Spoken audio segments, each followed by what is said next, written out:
March operations. And I think there was a lot of confusion initially as to who's an essential employee, who's not an essential employee.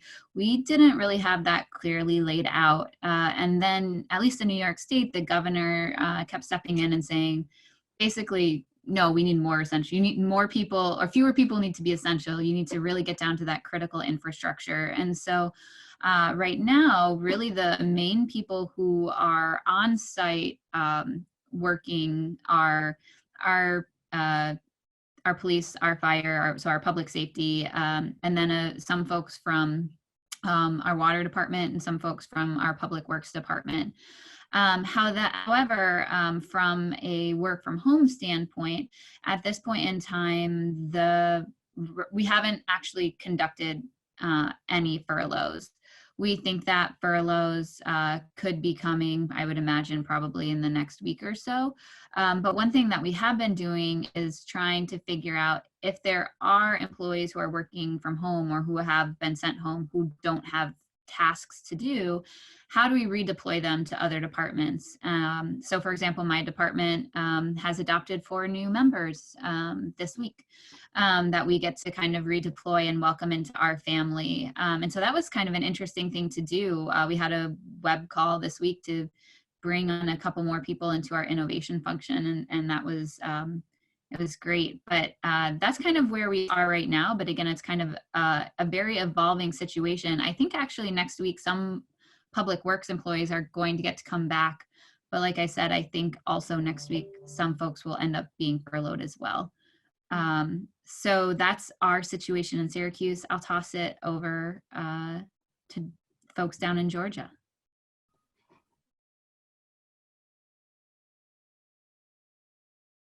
Josh, you want to take this one?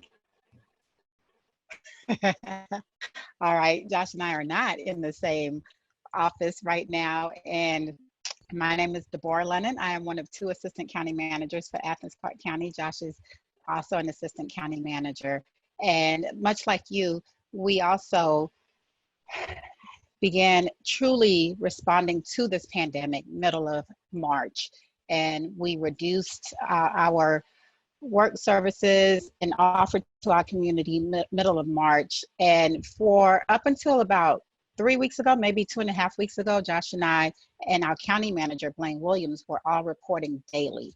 We kind of had to report. We were still implementing policies, creating policies, shifting policies, revising policies.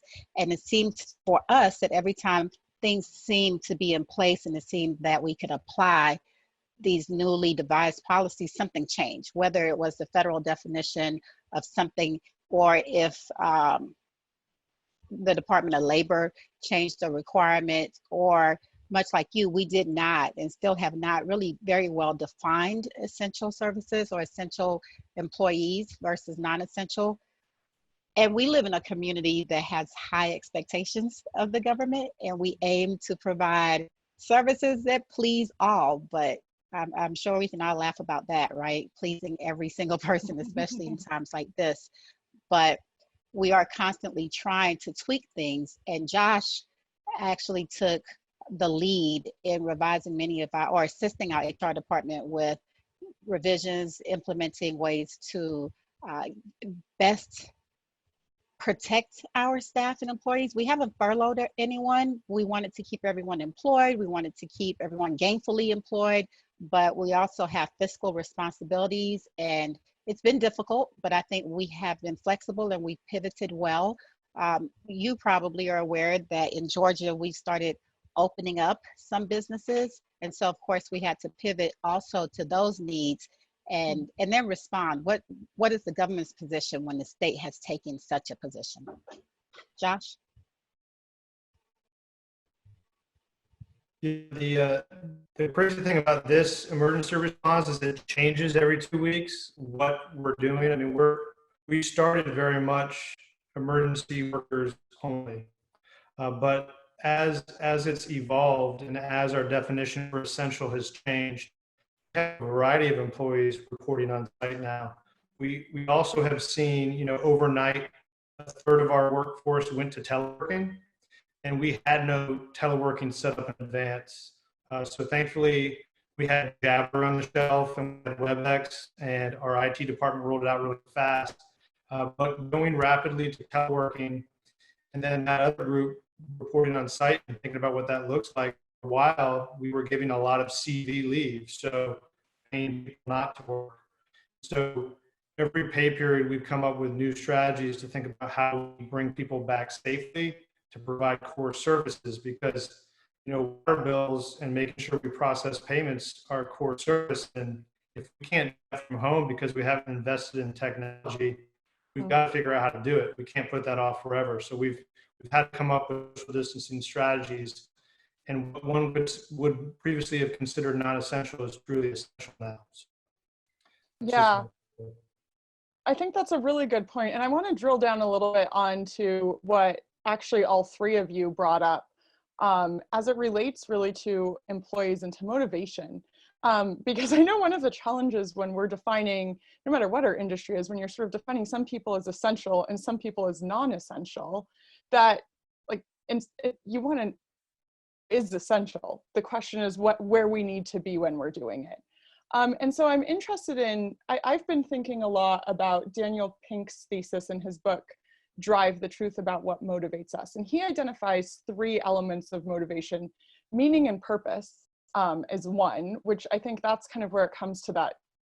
If you're labeling someone as non-essential, but making sure that they have things to do, how do you make sure that you're continuing that sense of meaning and purpose, whatever we're doing, whether they're reassigned to the innovation team, whether they're home for a while and then coming back in the office. Autonomy, which is our ability to control our own work. And I think there's some real questions that happen here about what are the right amount of check-ins, how exhausted are all of us by video calls and other types of check-ins versus making sure that we do have the touch points to know what we need to do. And then mastery, which is having the opportunity to gain expertise. And I think some of what Josh said about a lot of us are pivoting to adopt new technologies and new things. Are there opportunities for people to gain mastery in their own little sphere? And so since we haven't heard from Neha yet, I'm wondering, Neha, if you can speak a little bit to how Syracuse has kind of maybe instilled a sense of purpose into this whole chaos and turmoil, or really to anything that you've seen helping people maintain motivation. Yeah, I definitely agree with the concept of finding meaning and purpose in the work that you do. But I think in our pre-COVID normalcy of our life, most of us identified our work as something that we attached meaning to or found a purpose for, going to work and doing something. But I think in the changing times, moving that meaning and purpose from being in a particular place to identifying with a cause that you want to work for, that is what we need now. Because I think for our team, understanding that we are all in this together, and the fact that we're helping local governments make well-informed and data-driven decisions is what keeps us going. So I think finding that shared sense of goal and the sense of accomplishment that comes with it is what we need to keep going. Great. What about some of the others? Any other inputs from Adria or Deborah or Josh?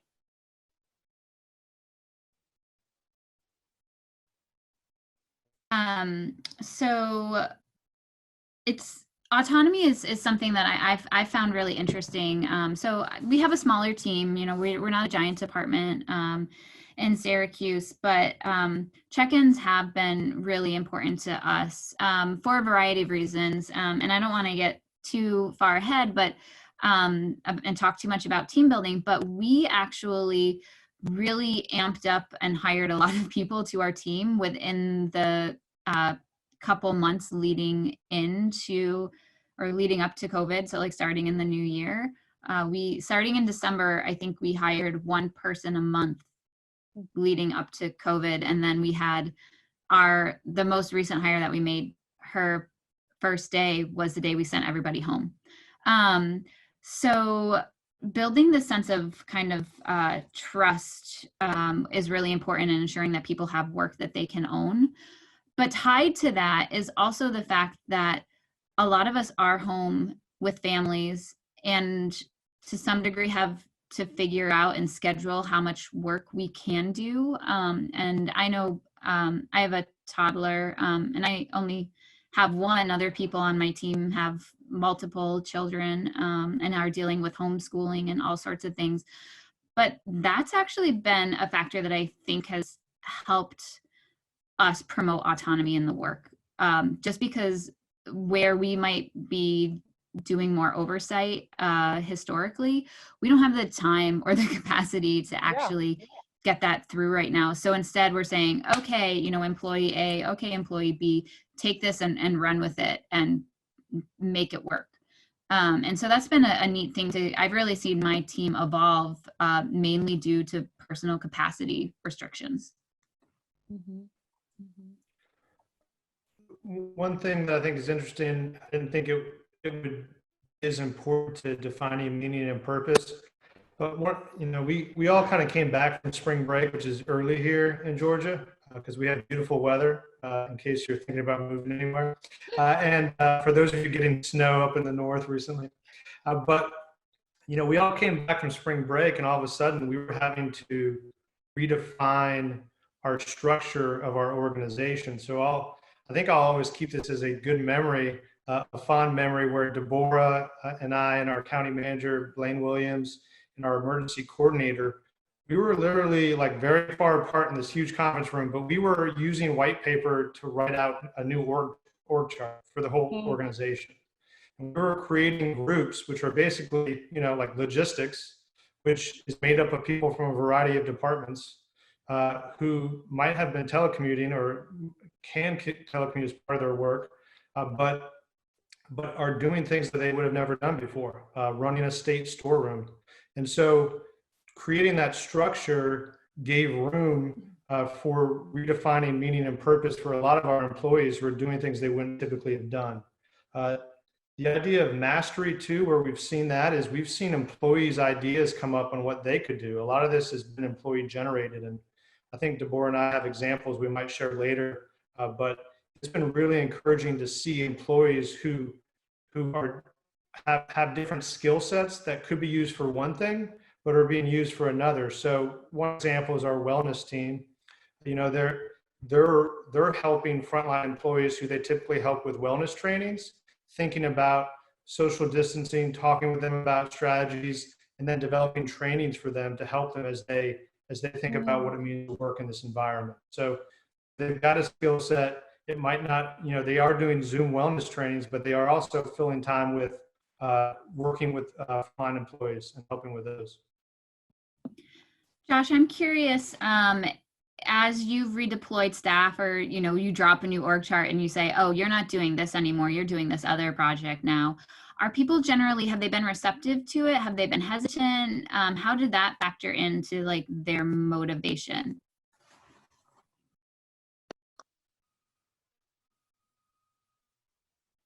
I can start answering. Deborah might want to answer this too. I think in general, many of them are playing to people's wheelhouses. I think, we have people that have a lot of talent, and that talent is used in their daily jobs. But when they saw a need, when they saw a purpose to help frontline employees, I think they stepped up. We haven't really gotten much pushback that I know of. I think more than anything, in some cases, the teams I'm working with are looking for more guidance from me if it's something they're not comfortable with. But oftentimes it's not something I've done either, right? We've never started a textile company before. So, I can give some guidance, but I'm no sewer, so I'm going to let them decide. So it's stuff like that where, we're having to kind of work on the fly. And I think everybody realizes that and just wants to be a part of it. And I'll add, Adria, that interestingly enough, we didn't really say, hey, please stop this and focus on this. It was, while you continue doing this, we're going to add more to your plate. And I bet we can all relate to that. And staff here has just been phenomenal. I think someone mentioned earlier, it was important, I think Majety mentioned the importance of acknowledging that we're all in this together. And that's been the foundation for us. I've not had pushback, like Josh stated, And we've asked people to do things that are couldn't even be imagined to be included in the all other duties as assigned. You know, this was not something that was foreseeable. But what we've also seen is that the staff who we knew to be very competent and capable actually have so much more potential and so much more knowledge, and are in fact expertise in areas that we never would have imagined. And that has opened at least my eyes, and I know the manager's office eyes, to how we can better utilize staff and also allow them to grow and continue to develop. So they pivoted, they have, and they've done a lot. They've added a lot to their work hours. I think we're all working longer hours than before. I get jealous often when I hear about people saying, oh, you know, this has been really different for me. I find myself with so much more time. And I say, well, I'm clearly doing something wrong, but I'm grateful for our staff members who have taken on the additional responsibilities and still continue to do excellent work in their normal areas of work. One of the things that I've been really impressed in this entire situation is just seeing, you know, government's not always known for being the most innovative sector, and yet we see innovations happening super quickly, and people getting much more comfortable with the idea of testing and seeing what works and pivoting. And Adria, I know your entire office, and Neha, that's kind of what you're there for. Have you seen a change in how the rest of the city responds to sort of brand new ideas and kind of this world of innovation we sort of stumbled into? Yeah, definitely. It's been really interesting to see how the different departments have adapted. And I mean, for almost 5 years now, I've been to some degree sometimes like trying to push like change and innovation on people, and then all of a sudden this situation happens, and the resistance to change, it's gone away, partially because it's forced by a force greater than me. And so just watching people adapt has been fascinating. I'm really hopeful that we can get to a place where when we go back, people don't naturally just go back to, oh my gosh, I need to print out like every council agenda book and keep it in a filing cabinet. Like that will kill my soul greatly. We had an incident that happened our first week into COVID response when people were working remotely, where a pipe in City Hall burst and flooded the budget office, not the budget office, the finance office. And they were just notorious for paper. And so not only was it, not an option for them to access at home, but going back, like they're also not going to have much of that paper in those filing cabinets. So it's been just a really, I don't know, it's refreshing to me, actually.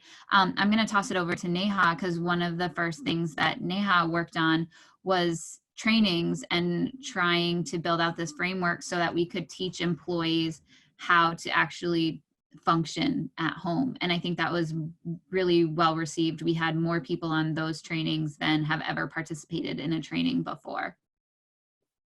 Yeah, I think we are very fortunate to have people around us that support change and are very supportive of the kind of new processes or tools that we're trying to implement. But I also think that it has been difficult to bring change as an organization, but even people who weren't that welcoming to that change before are being more open to using data to drive their decisions, to absorbing more information in general, because we are not in a situation where we can make decisions off of assumptions. So automatically there has been a lot more receptiveness to change, and we're innovating so much. We are being forced to think in ways that we haven't before and explore new things. And like Adria said, I hope that when all of this is over, we don't go back to our old ways and continue exploring those different avenues. Yeah, I think there's, crisis and opportunity definitely is something we're seeing here. I want to spend most of the rest of our conversation actually talking about relationship building. But before we jump into that, I would love to hear from each of you on just the project management aspect of this, the kind of practical, we're all working asymmetrically, right? Adria has a toddler at home, someone else has a 12-year-old. You know, my husband and I don't have kids, so we're in an easier boat, but we're still balancing, we have limited bandwidth, so we're balancing who can be on video. Are there any particular tools or strategies that you all have found that you're just like, this has made my life so much easier, or this is the tool that I can't imagine doing without? Or conversely, anything that you're like, yeah, I tried that and it really didn't work for our team? Yeah, I mean, when we all could go to work and see people face to face, I think getting things done was far more easier than having to send 100 emails back and forth when you're working from home. And we've been having this conversation of implementing a more structured project management process from the beginning. And we were lucky enough to have started this conversation when we did, because we had enough time to think through this and implement the tools and technologies that we wanted to use, and also train people to use those things before we had to transition to remote work. And for example, like we are using Jira to track all the tasks that we assign to people and manage who's doing what, and if there's like deadlines assigned to them. It's been a drastic change in how easy it has become to manage those tasks for us. And with more and more work coming in because of all the analyses that we're doing for COVID, there's just so much that we have to do and so many people that we have to coordinate, that having a tool like that has been amazing. It has taken so much work off of our hands. So we're using Jira for tracking projects and even like regular tasks. We've been using Confluence to document everything, all the projects that we're doing and how we've done it. We are using WebEx Teams to collaborate with our teams and have virtual conversations. But I think even if we don't have the infrastructure to set up something like Jira and Confluence, even using simple tools like Trello, for example, to just organize your tasks and assign those things to people makes it a lot more easier to work from home. Can you spell the name of that first tool that you're mentioning, the Jira? Yes, it's Jira. It's a product from this company called Atlassian. Okay, that's one I haven't heard of, so fun to learn more. So Jira and Confluence both are products of Atlassian, and they're almost like sister products. You get a lot more utility of them if you use them together. Neha, I think everyone was taking notes as you were mentioning those tools. Okay. I can repeat it if anyone wants to. Well, and I think we have some people taking notes, and we'll try to send out some of these tools as well after the fact. Pooja, if you're listening, which I know you are, these would be great things to capture. And we can, or we'll reach out and get a list from you guys. What about in Georgia? I know you mentioned that you didn't necessarily have as many tools in place going into this. What are some things that you found, high, low tech, whatever, that have worked for you, or that you're at least finding making life a little bit easier?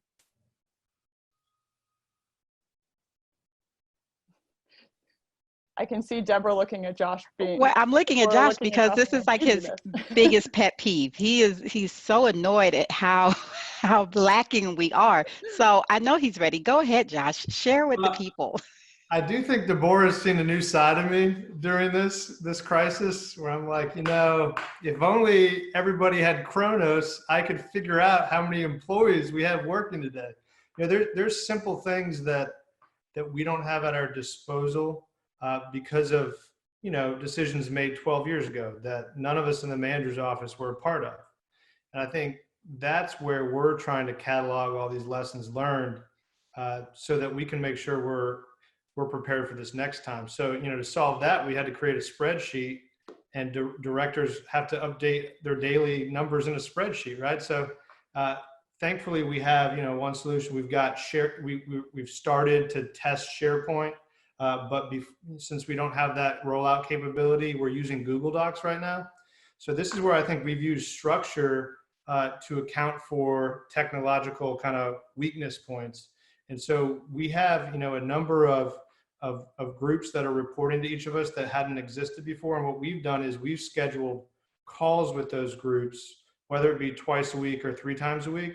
And so, Deborah and I are having kind of check-in calls, and that group is going and doing the work, coming back, reporting back, and cataloging that in our Google Docs. So there's all sorts of objectives for each of these groups where they know who's assigned to it, they know when they're supposed to finish it, and then they're reporting on what they did.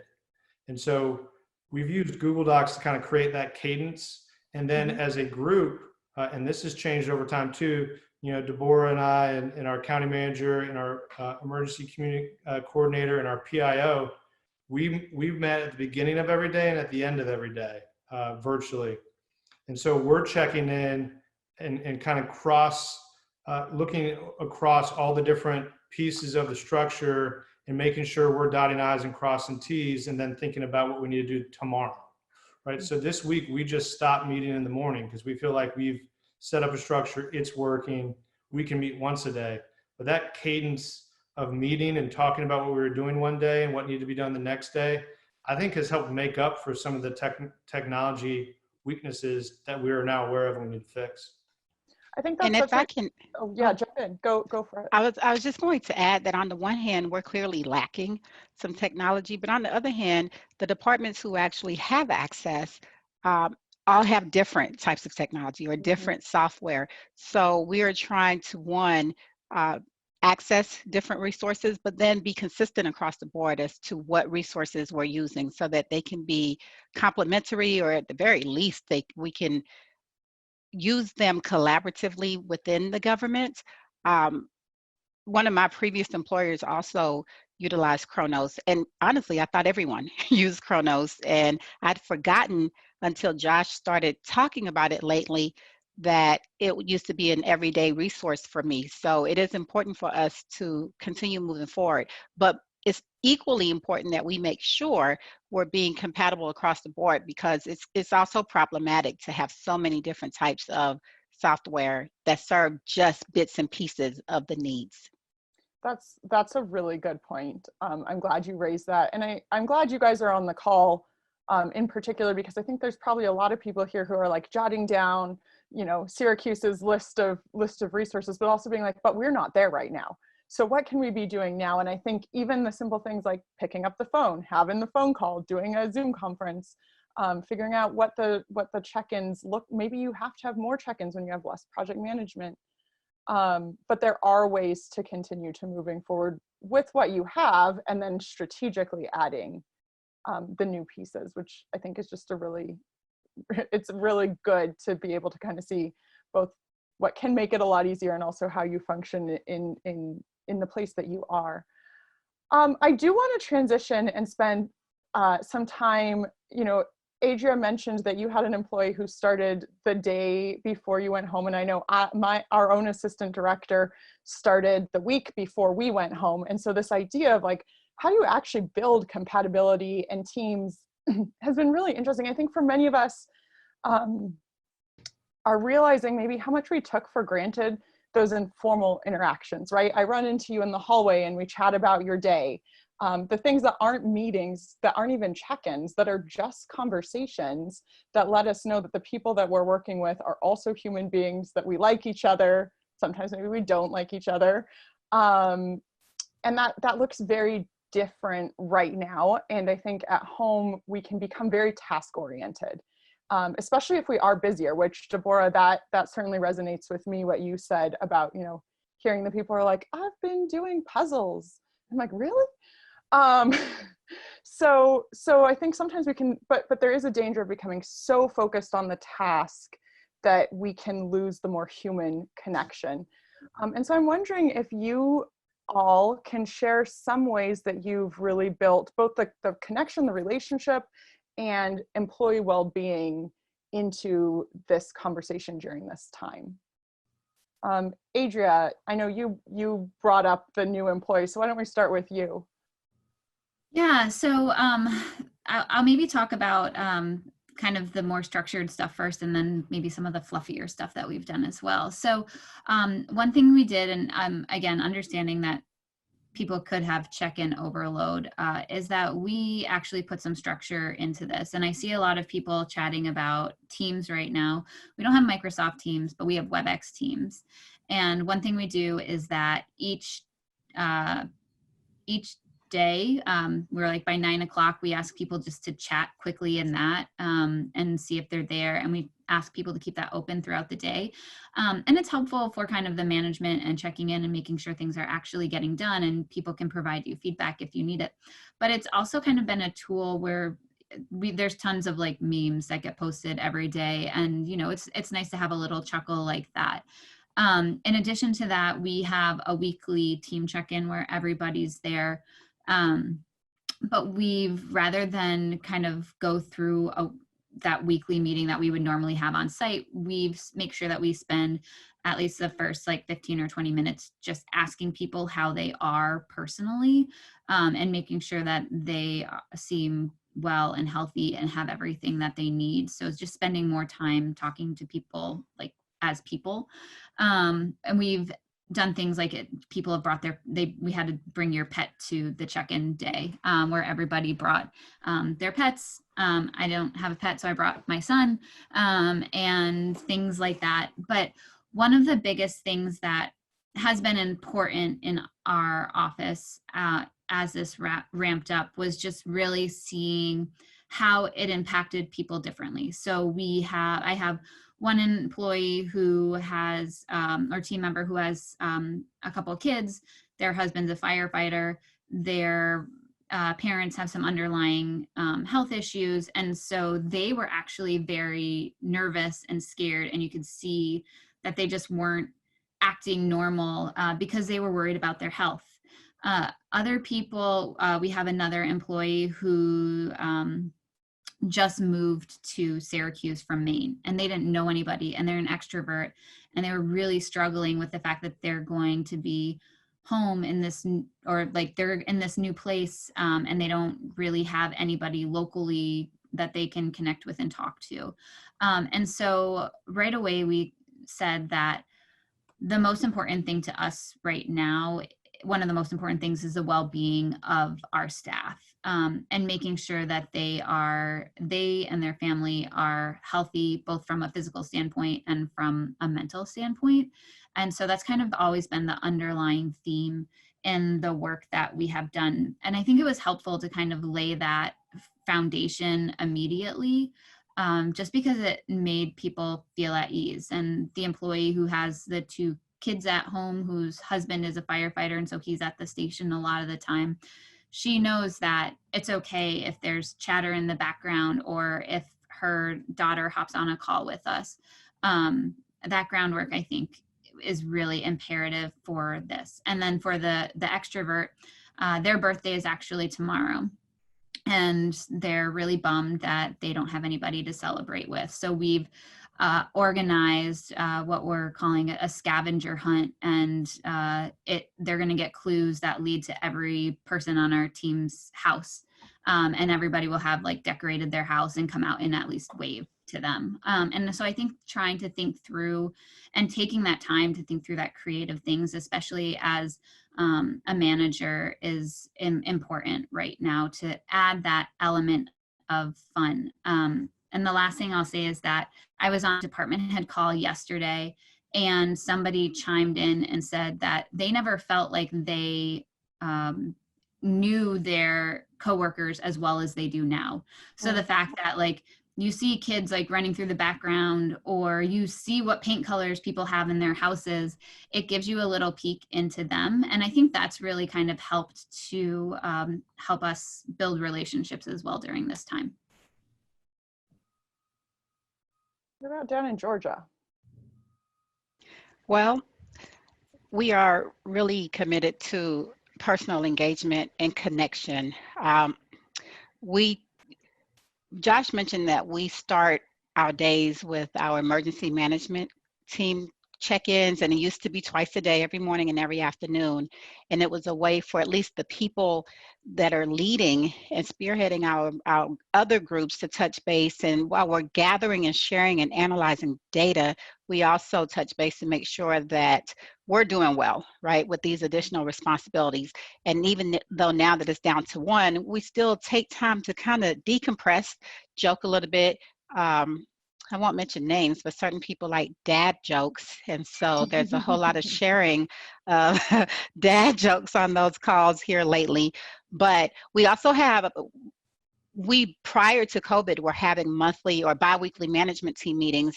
And so we have re-implemented having those, but now, of course, they're remote.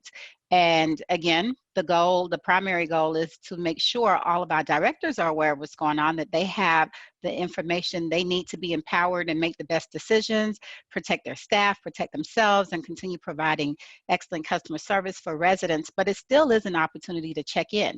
You know, is today your birthday? Are you celebrating 20 years with the government? So what is COVID? That's still a big deal, right? Or so what, we're dealing with this pandemic. You still want to be acknowledged and want to be recognized and want to be celebrated. And sometimes it's just those little things, like 5 seconds and saying, hey, I heard so-and-so has a new grandchild.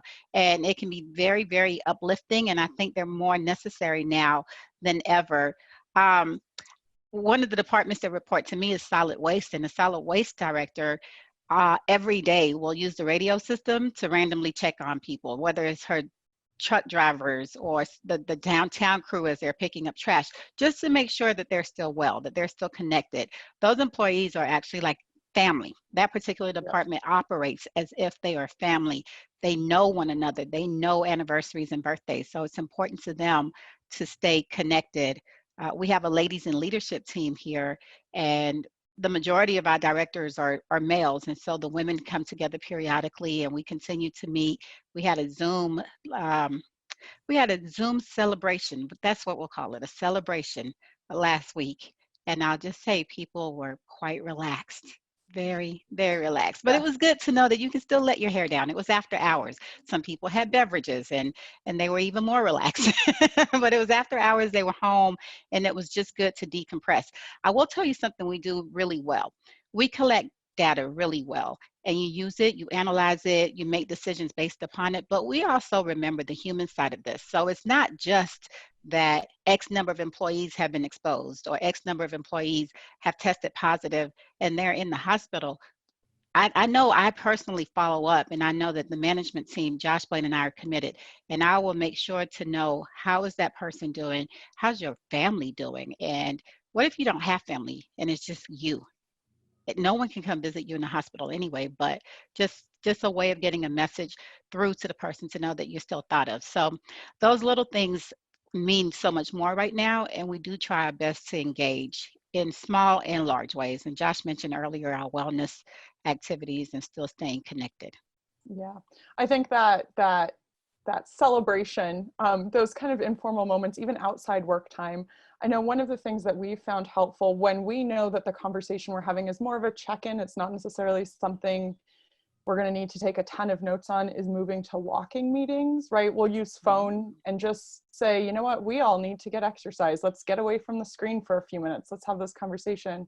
Or one thing at Pepperdine, with our larger check-ins with the School of Public Policy, we've started, someone throws out a theme every week for we have a weekly check-in, and there's a theme every week for the Zoom conference backdrop.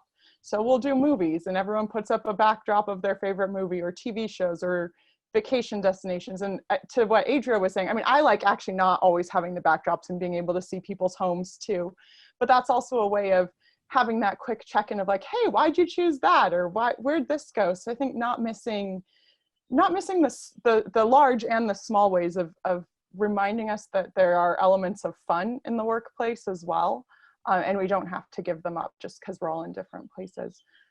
We're about 10 minutes from noon, so I want to take some time for questions. I have seen that there's been a lot of conversation in the chat box, but Kirsten, have you seen any particular questions come through? I agree with you. Lots of great conversation and the tools that everyone's using. Also a lot of fondness for dad jokes. And so hopefully we'll have a chance to hear one or two from Josh before we end. There was a question early on about those redeployed employees. And I think, I think all of you talked about that in some way. But the question was, were any of the redeployed employees from any particular service areas? Josh talked about wellness. Adria talked about some of the employees that have been reassigned to innovation. Anything else you'd like to share, or any other great examples that our listeners should hear about today? So one thing in Syracuse that was interesting when they were identifying the redeployed employees was that, this is literally like an episode in Parks and Rec where the majority of the people on the list were Parks and Rec employees. Like there was like a furlough episode of Parks and Rec where like they were going to shut down just the parks department. Like that is who they were in Syracuse. Which makes sense when all the parks are closed, right? That's a lot of people.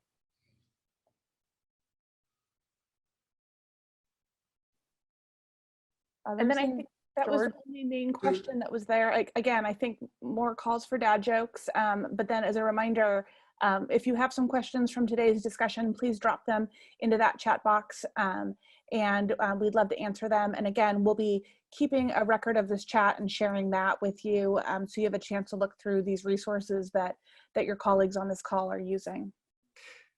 Yeah, so to Kirsten's question about employees doing different roles, we've got one of our public works folks helping set up and doing project management work to think about supporting testing, but also helping to start new testing initiatives. Project management can be applied to a public health pandemic. We don't typically work in the public health arena. It's a state agency in Georgia, but our project managers, we've had a couple of them offer support and kind of help stand up programs. And it's been really neat to see that happen. We've had, our leisure services assistant director, she's developing a new program idea from scratch, adding vision to something that's going to be very similar to AmeriCorps, but for our community. So she's come up with that. She's developed it with a number of people across the organization. It's a collective vision. It's developing a new program. Hey, Parks and Rec, they're great at developing programs. What about a program for people that all of a sudden impacted and unemployed because of COVID-19? How can we create a program to help them get back to work? Create a workforce development program that does that. So I think that's a skill set that we've seen. And the dad joke piece, reach out to me. I'll share them. I don't want to take up any time with bad humor. Ben has heard all my jokes. We might need one just as we close. We'll let the rest of the conversations go. I saw there was a question, and I did notice this earlier as well, about the work from home training. Like, what was a little bit more detail about the agenda for that, or what was included for that? Maybe Neha, you can tell us a little bit about that. Sure.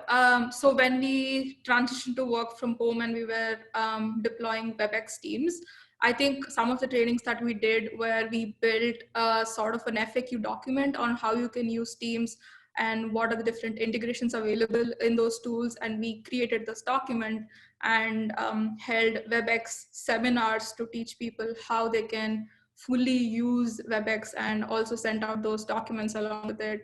And we're also designing data training programs for people who are who don't have access to people who can analyze the data for them. So we're like teaching them small bits of Excel or whatever they need to get their job done. So we're designing data training programs and also teaching them how to use different tools to make their job easier.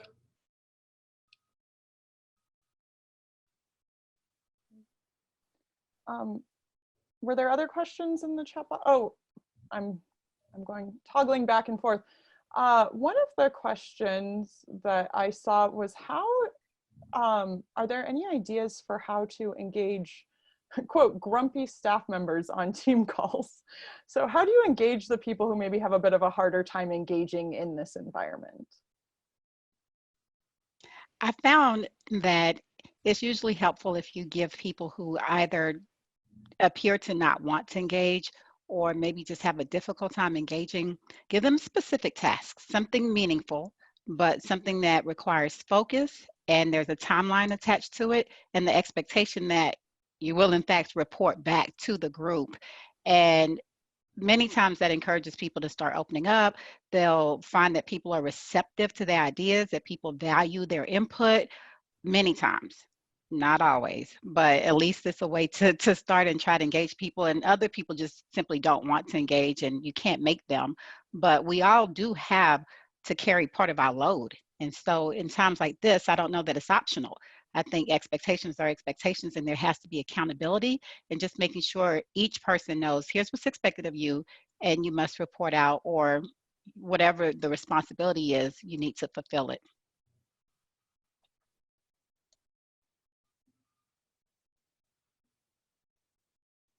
There's a question here about, what have been some of the specific challenges or struggles that you've seen employees deal with working from home? And, what kind of jumped out at you as being something that you didn't anticipate or maybe didn't accommodate right out of the gate? I think one thing that I've seen is that if you haven't done it, and obviously we didn't have a ton of teleworking happen in our organization before, it's hard to prioritize, because in a lot of cases I've talked to employees, they're getting more work done, but they're also working more hours, and part of it's because of the stress of our response and wanting to give everything and not wanting to be somebody who's not getting the work done. So knowing when to stop and knowing how to prioritize one day at a time, because there's so many things that need to get done, and people are on a variety of different teams. And to Deborah's point earlier, they're doing their current jobs and they're doing other things. And so like our OD manager was helping me set up a program for people who needed to kind of complete 40 hours of work in a week. That took her away from something else. But instead of waiting on something else that was more core work, she did both and was working too much. So thinking about how you shift your priorities so that you do have work-life balance, if you're somebody that hasn't worked from home before, is really challenging. And I think there's a lot of lessons to be learned. And having that puzzle around, somebody was making fun of puzzles earlier. I'm a puzzle person. Having that puzzle around can actually, keep you in rhythm and not not make you try to do too much. I think that I've been surprised how people have tried to do too much. I got to say, Josh gets a lot done, makes time for the dad jokes, and completes puzzles. I mean, that's a wonderful thing. And also, I my think puzzles to after hours. I'm an after hours puzzle person. All right, real quick. Adria said, we onboarded a new employee and we had to send her home on day one. So I think that was something we never expected, that we'll have to bring someone new into the office and then build that team bond over socially distanced virtual calls. So having that empathy and trying to remember that this is not just a public health crisis, but also a financial and mental crisis, and trying to keep that open communication channel, I think, is very important to cross lots of challenges. Great point. Adria, go for it. Yeah, I just wanted to add one other thing.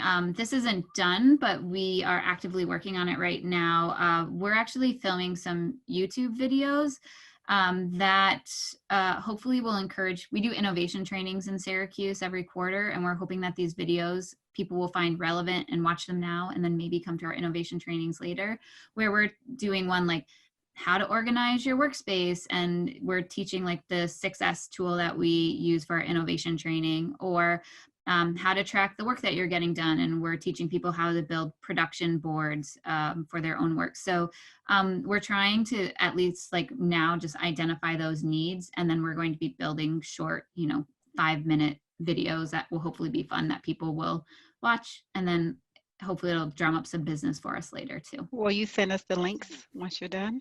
Yeah, definitely. There you go. I know we're pushing right up against noon here.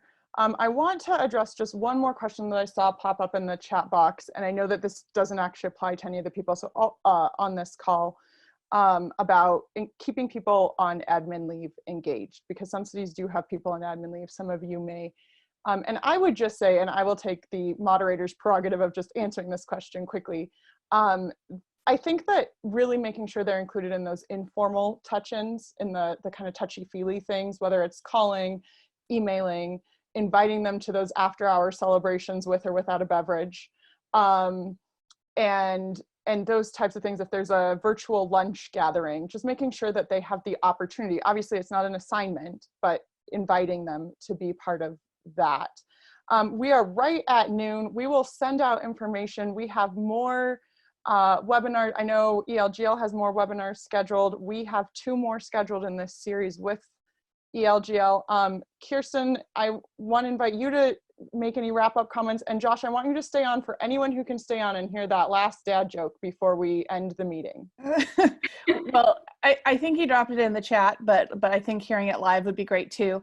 Again, I want to thank everyone for joining us. We're really enjoying this series in partnership with the Davenport Institute. We'll follow up with an email with all of the resources we talked about today. And then we'll also send you a list of next week's online events that we're hosting. We're doing everything from a virtual ideation session on reopening to talking more about employee engagement, and then also talking about strategic planning and how we do that in the midst of a crisis. So we'll send you all of those great links. And again, thank you for joining us. Thanks for your support, and stick around if you want Josh to tell some jokes live. It's all you, Josh. You're still muted though. Oh, no. I just, I shared one, it's a classic that my kids love, Oh, why does an elephant have a trunk? Why? Because it doesn't have any pockets. Come on, But one I learned recently, thanks to a friend. And so I find that when you tell these, others share really good ones. So this came from our HR department. What's red and smells like blue paint?